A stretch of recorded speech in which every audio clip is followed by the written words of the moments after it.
મિત્રો, અમુક સ્થળની જે દયનીય પરિસ્થિતિ હતી એ જોઈને અમારા કવિને લખવું પડ્યું હશે કદાચ કે નહીંતર આવી રીતે તો તરે નહીં લાશ દરિયામાં, પણ મને લાગે છે કે કિનારે એણે તમને જોયા છે. ઈશ્વરને વાત કરી છે. ઠેર ઠેર કરુણ ઘટનાઓનો ક્રમ ચાલુ છે અને લોકોએ એમાંથી ત્યારે જ હાશકારો લીધો કે જ્યારે આ પાણીના પૂર એ નગરમાંથી ઓસરવા માંડ્યા. 4 દિવસ પછી અગાસી ઉપરથી ઉતરી લોકોએ પોતાની ઘરવખરી, માલ સામાન એ બધું જોવા માટે નીચે ઉતર્યા. પણ ઘરની અંદર આવીને જોવે છે શું કે 3-3, 4-4 ફૂટ સુધી એ પાણી કાદવ અને કીચડ છોડતું ગયું છે. માનવનું સર્વસ્વ લૂંટાઈ ગયું. લોકો નિરાધાર થઈ ગયા. આખી જિંદગીની કમાણી હતી એમ કહેવાય કે પાણીની અંદર વહી ગઈ. શું કરવું અને શું ન કરવું કંઈ સૂઝે નહીં. આવી કરુણ અને દયનીય પરિસ્થિતિની અંદર આ પરિસ્થિતિનું નિર્માણ થવામાં મિત્રો વાંક કોનો? કુદરતનો કે માનવનો? વાંક જેનો હોય તેનો. પણ માણસની સહનશીલતાને દાદ આપવી ઘટે કે સતત 4-5 દિવસ સુધી મોતના મુખની અંદર, યમરાજાના હાથની અંદર એમ કહેવાય કે રહી અને જે સંઘર્ષ કર્યો છે સુરતવાસીઓએ, અને એમાંય જે સફળતા મળી છે એ માનવ જ કરી શકે.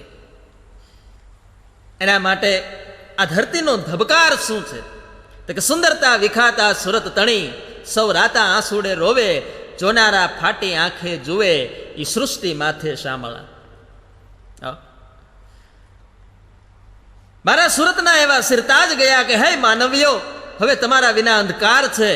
મારા બાગના એવા ફૂલ કરમાણા કે તમારા વિના અંધકાર છે. કાળ આવ્યો કાળોતરો અને ગયો બધાને ગળી, એ ભૂમિમાં ગયા ભળી, મૃત્યુને ભેટ્યા તેદી માનવી. અમે ગળગળા થઈ ગયા. આજે મારા માનવીઓ આખું સુરત લાગે શમશાન. આજે મારા માનવીઓ સુંદરતા વિખાતા સુરતની, સૌ રાતા આંસુડે રોયા. ધરતી રોવે ધ્રુસકે અને જાજા રોવે ઝાડ, એ પૃથ્વીમાં રોવે પહાડ, એ મોત જોતા માનવી. ચારે બાજુ નજર કરો ત્યાં 5 દિવસ સુધી સતત મોત દેખાતું હોય આંખની સામે. તેથી આખું સુરત થયું સુનકાર, મારું ગુજરાત થયું ગમગીન. નિર્દોષ હતા નિંદ્રામાં, પથારીમાં નિરાતે પોઢતા, ઓચિંતા પાણી પ્રહાર પડતા, સ્વર્ગે સીધા એવા શામળા. તમને બેનડિયું બહુ કરે યાદ, પૂનમનો પવિત્ર રક્ષાબંધનનો તહેવાર. તમને બેનડિયું બહુ કરે યાદ, મારા માનવીઓ કરે કુંજડિયું જેમ કલકાર. એ મારા માનવીઓ સુંદરતા વિખાતા સુરતની, સૌ રાતા આંસુડે રોયા. પણ કીર્તાર આગળ કોઈનું કાંઈ ચાલે નહીં. કીર્તાર આગળ કોઈનું કાંઈ ચાલે નહીં.